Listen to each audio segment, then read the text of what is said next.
Everybody, we'll go ahead and get started.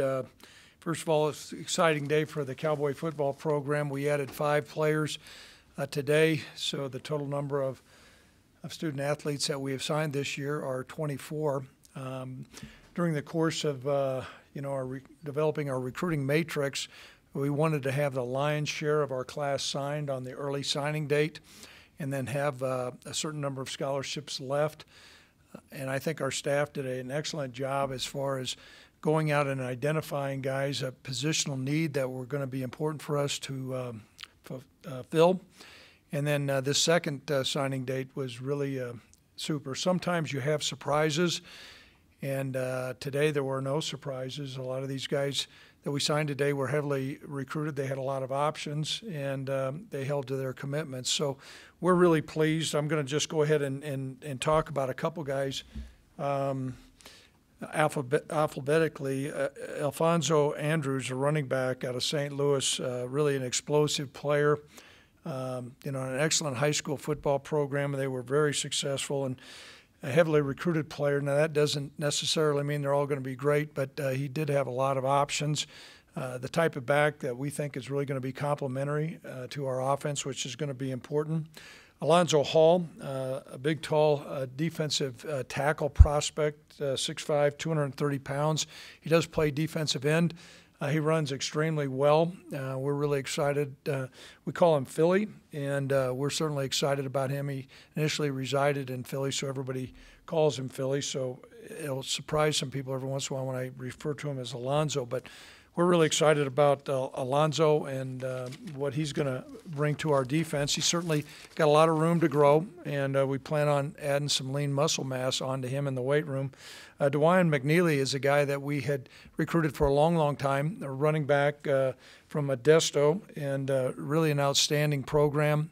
A big, strong guy. We feel like it's important to have a complement of running backs that have different attributes, one of them being a big, strong guy that can move the pile, but he does have explosive movements. He did have an 8.4 yard per carry, something that we always look at, and he comes from an excellent program, so we're excited about DeWyan. He visited during the early part of the year and went through the whole recruiting process, and we appreciated his commitment and holding to that. Shea Suiauno, I think I've done pretty well on that one. Athlete out of Houston, Texas. What's interesting about Shea was many years ago when I was a young coach at Rice in the Southwest Conference, Shea's defensive coordinator was a player who I actually had coached at one time, and so that kind of helped with the conduit. But as you can see, we've made some great inroads in the Houston area. Shea was a quarterback that had a lot of different options, and then as the recruiting process went along, we really felt like it was important to be honest with him, let him know we had interest in his skill set, but would not be a quarterback. And so during the course of the recruiting process, I think a lot of schools were somewhat, I don't want to say dishonest, but probably not as forthright as what they should have been. And so during this process, we really built up a great relationship of trust. He stands about 6'2", and he's 210 pounds now. And those guys we have felt have transitioned to the linebacker role extremely well. If you look at Logan Wilson, Logan played corner up in Natrona County and put on some lean muscle mass. So we're looking for athleticism, and I really want to. We also think Shea will be an excellent special team players. Titus Sween is a running back out of Dallas, and a guy that is he's explosive, but he's a strong, powerful back, plays in a very competitive league. And once again, you look at his numbers, they're very impressive. So we felt like it was going to be important for us to sign, some running backs. So we got thin last year. We lost a really talented player with Nico. And so for us to sign 3 players at that spot is really going to be helpful. You can never have too many running backs in that system. And then along with that, I know much has been reported already on Levi Williams, but he's already in school. And so that was another component to our recruiting class that was really going to be important. So we're pleased about that. We're also pleased to, announce that we have 8 commitments of guys who are coming here as non-scholarship players. They're from the region of, most of them are from Colorado or Wyoming. I believe we do have one young man who's from California. But if you go outside, you'll see that we have awarded 27 scholarships to guys who initially have come here without a scholarship. And so, there's a lot to be said for that. We have been really, really pleased with our walk-on program, giving guys opportunities and then, rewarding those guys. So that's kind of where we're at with this class. At this time, I'll open it up to any questions anybody may have. Yes, Robert. Greg, you mentioned, it's a well-rounded class that addresses needs, and, every class every year is different. But does this class compare favorably to previous classes that are different, or does this one stand out? Maybe? How would you It does stand out. The reason why I say that is I think we had our recruiting office, Mesa, had done a great job directing all our coaches. There was a lot of effort that was put in on the front end. And what you're always looking for is just coming down that home stretch where you're at on those scholarship numbers. And then as you develop that matrix, what needs are being met. And what you do not want to do is compromise the quality of a player just because you have a need at a certain position. And as a result of that, I think we hit on almost all of them. I would think we're still a little bit light at the offensive tackle position, but a lot of the other places we're really pleased with. Identifying defensive linemen is always important, defensive ends, safeties, corners, running backs, quarterback is always a critical area, wide receivers. So personally, I'm really pleased, and it was a great deal of effort by the men that are in the back of the room, and a lot of miles logged. And so I think backing another positive recruiting class is really going to help. One of our long-term goals is have long-term sustainability to we're not having the ebbs and flows. We're going to be a consistent program in the Mountain West. Other questions? Yes. You mentioned the 3 running backs you signed and the different skill sets they have. Was that on purpose, where you went out and recruited different guys that you can use in different ways? Some of it came into, the guys that were available that we felt like had shown a competitive nature on their competitive high school teams. But then also what we felt like was important to have, some diversity in that group. If you look at DeWine, you have a guy that walks in and it's always dangerous to compare size and high school tape, but very much liking to Brian Hill. I know you weren't here when we had Brian, but Brian was a big, strong guy that got faster when he was here. We also feel like it's important to have some explosive guys, and not just little guys that are scat back guys, but while they may not be really imposing with their size right now, they possess great power and strength. And so we think we're really happy with the 3 different type of backs that we have. Yes. You mentioned, a lot of these guys were heavily recruited. Is it a big deal to get these guys in that had some Power 5 offers and things like that? A big deal to you? No. No, it's really not. I mean, for us, I think anytime you start looking for recruiting trophies, that's not our model. I know some schools, that's their model. I'm not going to fault that. We go by what we like and what we see. I think we're pounding our chest. We're probably as thorough as far as evaluating what guys fit into our system. And then, once we see those guys, we're aggressive on recruiting, and we do a lot of in-person evaluation, which we feel like is kind of lost in the art of multimedia and huddle and all the social media and things like that. So I think we're really pleased with our evaluation. And I also do think this, though. Our program is in a different place than what it was 4 or 5 years ago. I mean, there's a couple things that lend itself. One, a great consistency. We've got a lot of stability. You have 3 years of good records, not great records, but good records. While we were disappointed we didn't go to a bowl game this last year, we were bowl eligible. And certainly the high altitude training facility is, it speaks well. When a young man walks into this facility, there's a message that's sent to them that they're coming into a big-time football program and a big-time athletic program. And so when you package all those elements together, I think that gives you an indication of maybe some of the guys that we've recruited against in the back. Coach, can you talk about the kind of a pipeline you've created in California and now Texas added to it? I know you spoke to it a little bit in December, but has that just kind of maybe shown how the brand has grown with some of these young men? Well, one of the things about California that we have found, some of the guys that have recruited out there have been in the same area for several years. The Mountain West moniker plays well out there. We're on TV a lot. If you look at the number of schools that are out there that play high school football, and it's good high school football, and then along with that, you combine that with the number of colleges that play football in the state of California, that ratio is pretty favorable for a school like us. But what we have found is going to be really important for us. We went out with the message of, the Wyoming profile, and we've been very intentional with our intentions, what kind of guy we're looking for. And I think as each year has gone along, the coaches that have recruited California know which kind of guy is going to have an appeal for Wyoming and which kind of guy doesn't. And so we've been much more strategic with our plan. The state of Texas, quite frankly, has exceeded my expectation. I had recruited Texas for about 15 years personally, and I know the previous staff here before we got here recruited Texas heavily and had tons of attrition.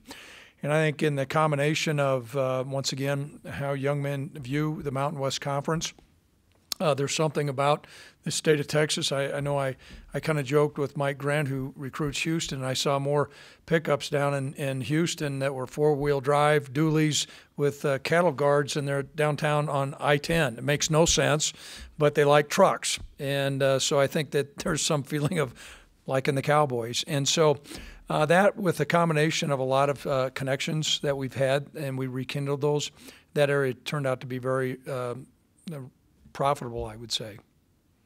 Yes. When you look at the whole class, whether it be based on skill or maybe positions of need, which guys can realistically, or do you expect to come in and maybe push for playing time?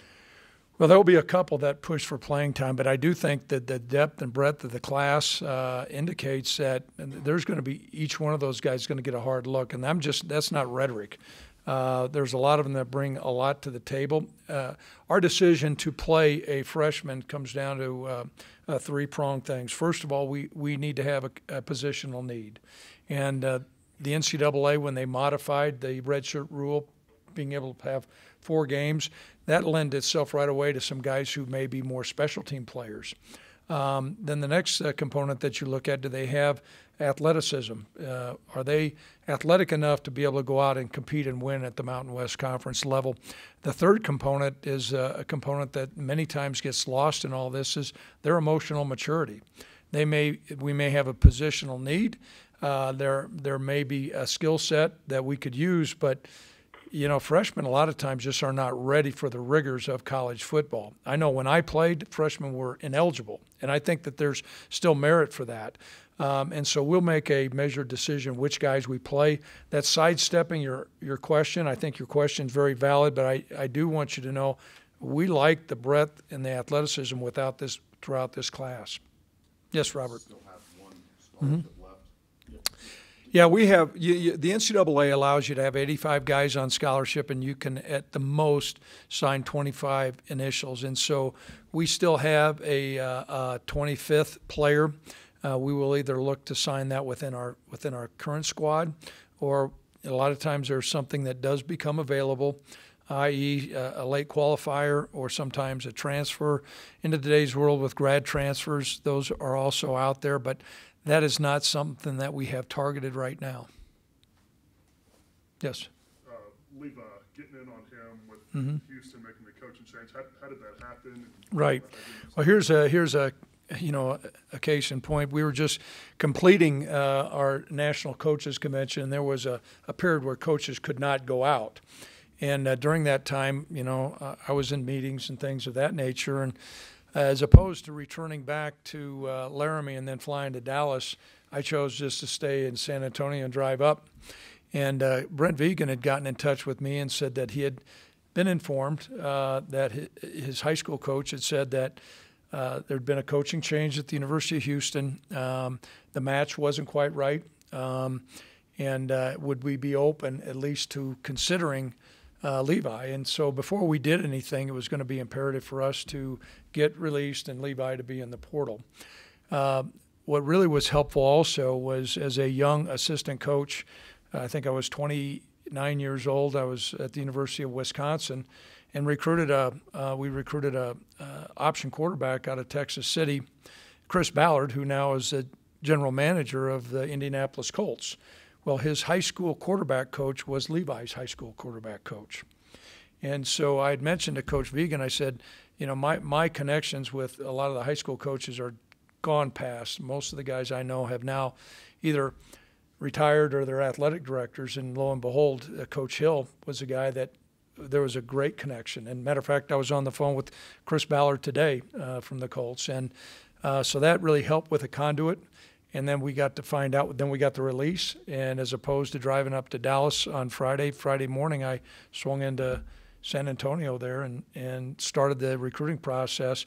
The stars aligned right. We're really excited about Levi. Levi's excited about being here. So sometimes it's better to be lucky than good. How much in-person evaluation did you do with them? None. And so we did a lot of film evaluation, but I can tell you that was one of the things that helped when you know a coach inside out. You know, I trusted a lot of the things that he said as far as his leadership, his competitive nature, and things of that. They've had a lot of good players in the past, and so it wasn't a whim. But make no mistake, that recruiting process was not near as lengthy as thorough. But because of Coach Hill and the evaluation we did, we're confident that we hit a big-time player. Okay, some questions maybe online. I think mine were already answered. Okay, great job, Tracy. Yeah, good answer. Hi, Coach. Yes. This is Miles Boynes from CBS News Channel 5. I know Parker Christensen signed last signing day. How do you plan to use him? How is he fitting in the offense since he was a running back in high school and making the transition to tight end? Right. You know, when you think of a traditional tight end, that's not really Parker's skill set. If you hearken back to a couple years ago when we had Jacob Hollister, you saw a guy that would line up in the tight end position occasionally. A lot of times we would move him in the backfield, release him downfield. Certainly he did some blocking, but he was a guy that could stretch the field and had great athleticism. And so that's kind of our role for him. So we're excited about Parker fitting into that role. Thank you. Mm-hmm. Other questions that are here today? Okay, yes. I know you've had Marcus and some other guys come start as walk-ons, be walk-ons to your program. How important is that to your program? I think it's a critical part of our program. And you know, walk-ons are guys that really add great value to our program. I personally was a walk-on at the University of Nebraska while I didn't play much. You know, it was a great experience for me, and I felt like there was value that I had. And so what we have done is we have cast a pretty wide net, but we've been really honest with the guys that we have actively seek to come to the University of Wyoming without a scholarship. And then what it does do, we found some great leadership. We've also found some really excellent players like Marcus and Garrett. You can go down the line. And then along with that, the depth that it brings to college football, you know, guys get injured. And as opposed to having to jerry-rig some things, you know, you have another player that can come in.